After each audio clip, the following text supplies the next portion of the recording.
report, TikTok boosts posts about eating disorders, suicide. TikTok's algorithms are promoting videos about self-harm and eating disorders to vulnerable teens. The findings come from the Center for Countering Digital Hate. TikTok disputed the findings, noting that the researchers didn't use the platform like typical users. The company also said a user's account name shouldn't affect the kind of content. Anybody who thinks that the Chinese government isn't using TikTok to damage American youth has their head in the sand. It's genius and scary as fuck. Just FYI, Instagram does the same thing. Ban this shit already. One of the best features of Reddit is that anything worth seeing on TikTok or Twitter ends up here. So I don't have to participate in those awful hell sites and make money for Musk or the CCP. Fuck them both. I haven't seen a Not Gonna Lee video that talks about eating disorders. These reports are getting more and more disconnected. Yup. Got super depressed being fed suicide videos. Notified it and deleted the app. Do Tumblr next. The researchers operating the accounts then liked videos about self-harm and eating disorders to see how TikTok's algorithm would respond. All of these harms are linked to the business model, Golan said. It doesn't make any difference what the social media platform is. Wow. If you know it's the same across all social media platform, why a special research on TikTok? Tesla Semi's cab design makes it a completely stupid vehicle, trucker says. A Polish trucker recently took to Twitter to explain why he thinks the Tesla Semi missed the mark in terms of being a practical vehicle for drivers to use day in and day out. A Twitter thread shared by truck driver Tomasz Orensky on December 8, 2022, has gone viral for its breakdown of how the Tesla Semi makes life on the road tougher. I'm sure their UX designers actually consulted real truckers, right? As a former commercial driver, the lack of buttons for controls is what concerns me. I have to take my eyes off the road to make sure I'm engaging the proper vehicle function. That doesn't sound too safe. How do I pick up hitchhikers with only one seat? Those are some compelling points, especially visibility concerns and the overall lack of consideration for the operator. I can go on. Bottom line is that this vehicle is a rich boy's toy, not a practical, working vehicle because its designers have no clue about the realities of transport, Orensky concluded.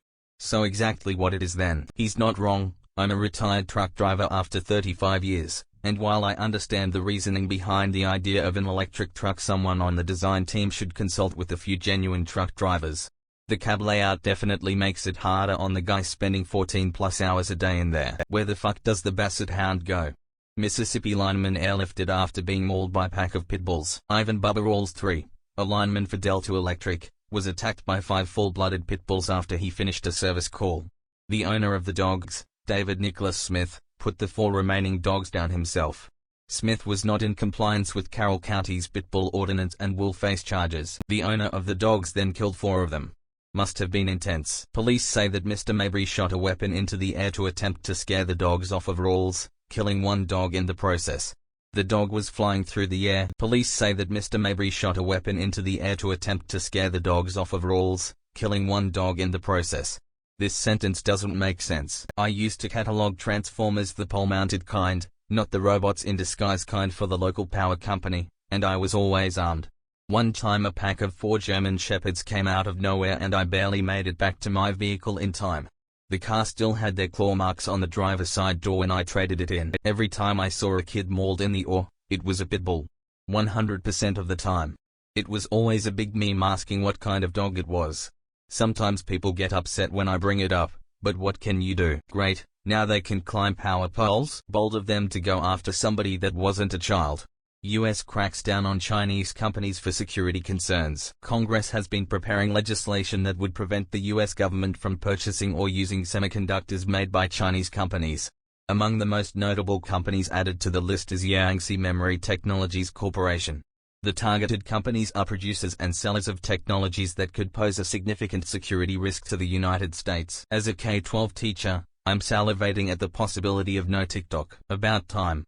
Too many countries have made large portions of their economy dependent on China. I'm all for anything that reduces the dependence, even if it does mean higher prices. Cracking down, while simultaneously supporting, funding and encouraging other, foreign, companies on US plan. Have they closed the Uyghur camps yet? Good, about time. Winnie the Pooh has made a lot of poor decisions. I'm glad they are starting to lead to consequences. US companies are just being outcompeted in the market and the US government is intervening on their behalf. This is a decades-old game. US tech companies collect private data from all over the world. Taiwan is the legitimate government of China. As US companies continue to leak secrets for the almighty dollar, I wonder who the US will pick as its next enemy. Probably easier to ask, but which high-tech company hasn't been cracked down on at this point? Now bring back manufacturing. R.I.P. Genshin. Florida pastor and his son are arrested in alleged $8 million COVID scam. Evan Edwards, 64, and his son, Josh, 30, were taken into custody 5 months after an NBC News report raised questions over why they hadn't been charged. A source familiar with the investigation said NBC News' previous reporting led law enforcement to prioritize the case. The case dates to April 2020, when Josh Edwards applied for a $6 million loan to cover payroll, rent and utilities for his family's ministry. I encourage all of you to look up your local churches and see how much PPP money they took. In fact, anyone you meet who has a business, look them up too. It's public information and quite illuminating. Am I reading this wrong? The whole pastor thing was a scam. He wasn't a man of God or anything like that. There never was a congregation or administration. He just made it all up with an address for a derelict building and they gave him 8.4 meters. How the hell did someone with such an obvious scam get approved? The PPP system was that broken? This news article has the makings for a Netflix series. This appears to be a Canadian family who moved to Florida in 2019 and quickly ramped up the religious grift. They fled in an SUV with all their electronics in Faraday cages. I never understood how these organizations that don't pay taxes get access to taxpayer money. If student loans relief is under scrutiny, then everyone who received a PPP loan should be under the microscope as well.